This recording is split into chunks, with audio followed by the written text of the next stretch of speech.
Welcome to the Platform Podcast, where we delve into the stories that shape Kenya.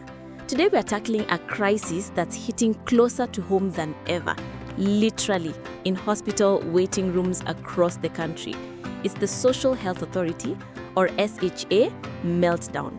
Lives are on the line, families are footing unexpected bills, and the promise of universal healthcare feels like a distant dream. This episode is a 10-minute deep dive. We'll start with the full backstory on what SHA was meant to be, then unpack the chaos unfolding right now in September 2025. Stick around for real voices from the front lines and a hard look at what's next. If you're a teacher scrambling for cash to see a doctor, a parent turned away at the gate, or just someone who cares about Kenya's health future, this one's for you. Let's get into it.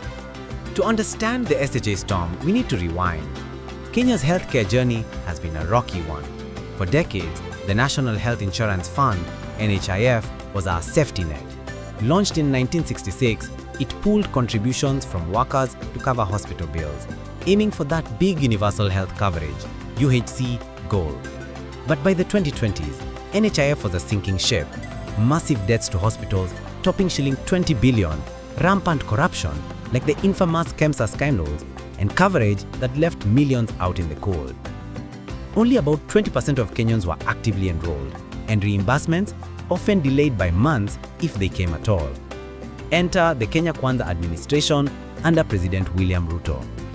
In his 2022 campaign, Ruto promised bottom-up transformation with health as a cornerstone. Fast forward to October 2023, the Social Health Insurance Act is signed into law, dissolving NHIF and birthing the Social Health Authority, SHA, in its place. SHA isn't just a rebrand, it's an overhaul. It merges three funds: the old NHIF, the Primary Healthcare Fund for grassroots services like clinics and community health workers, and the Emergency Fund for catastrophes like floods or pandemics. The vision? Universal coverage for all 56 million Kenyans by 2025, funded by a 2.75% deduction on gross pay, up from NHIF's 1.7%, plus taxes and premiums for the informal sector. No more cash and carry at public facilities. Free primary care at level 2 and 3 hospitals, inpatient coverage up to shilling 1 million per family annually. It sounds revolutionary, right?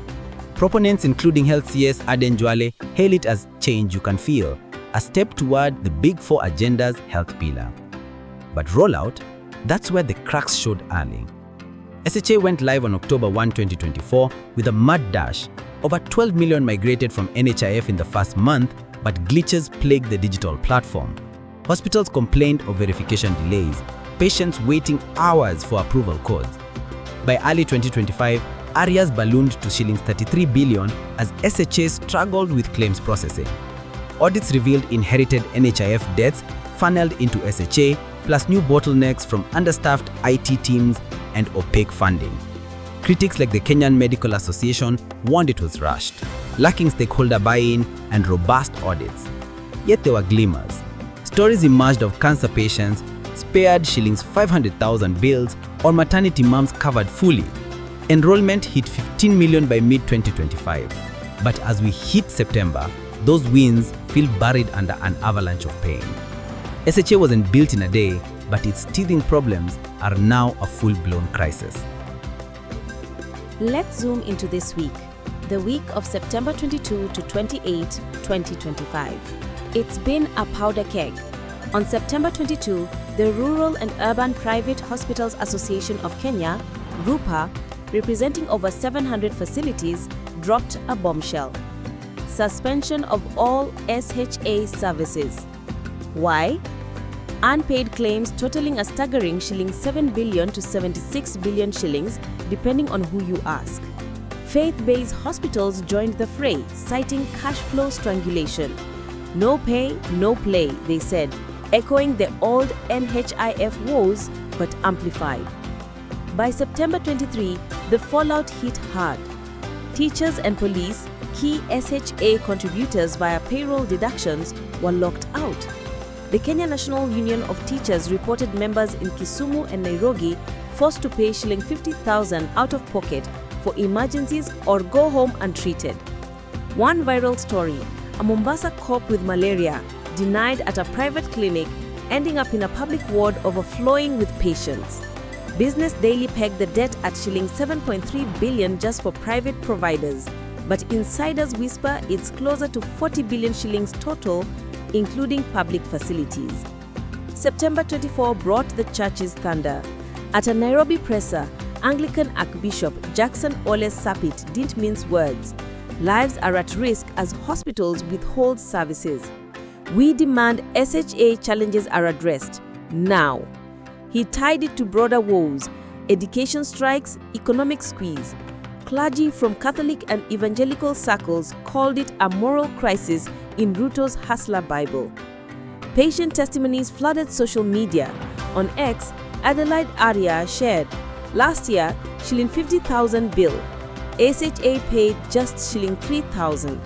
Marvin Owino, sick in 2024, turned away because government won't pay. Had to beg for a salary advance. Rev Joseph Kariuki of Rupa hammered home, SHA isn't working. Are patients getting services? Are facilities paid? Is the system efficient? Even primary care is crumbling. Level 2 and 3 facilities meant to be the backbone are underfunded, pushing everyone to pricier level 4s. Government response? Health PS Mary Muthoni called for dialogue, promising shilling 5 billion in phased payments. But Rupa isn't budging. Suspension stands until full audits and guarantees. As of September 28, queues at public hospitals snake around blocks, and hashtag SHA crisis trends with 50,000 plus posts. It's not just health, it's a trust breaker in a nation already raw from protests and taxes. No abstract starts here. Let's hear the humans.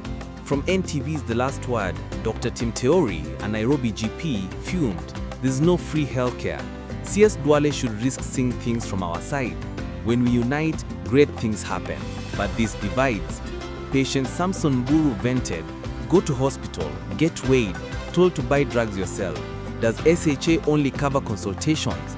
Peterson Wachira of the Kenya Union of Consumers for Health, "Your shilling contributions lock you into level 4 hospitals, bypassing underfunded primaries." And Elizabeth Gitau, a policy analyst, built trust by funding the primary healthcare fund first. On the flip side, pro-SHA voices like at Shakari 254 tweet testimonies. "SHA saved my family from crashing costs, register now," but they are drowned out by the outrage. Even global eyes are on us. WHO reps in Nairobi flagged it as a UHC setback, urging fiscal transparency. So, what's fueling this fire?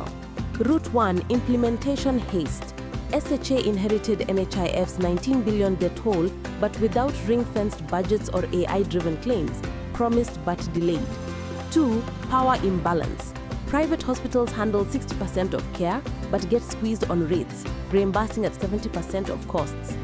3. Broader economy. High inflation, forex wars mean treasury delays transfers.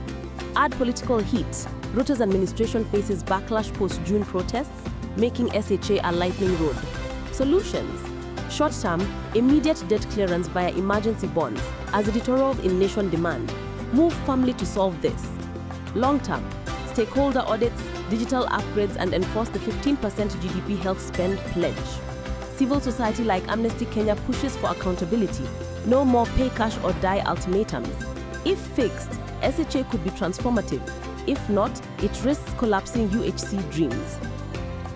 Thanks for tuning in. Health is a right, not a privilege. The platform, beyond conversations on people and events, plunge into how these narratives mold justice, safeguard your rights, and reshape society, encouraging a quest for profound truths to drive enduring transformation. Thank you for watching. If our video resonated with you, please like and subscribe to stay updated. Join our community in the comments to share your insights and foster discussions that drive positive change. See you next time.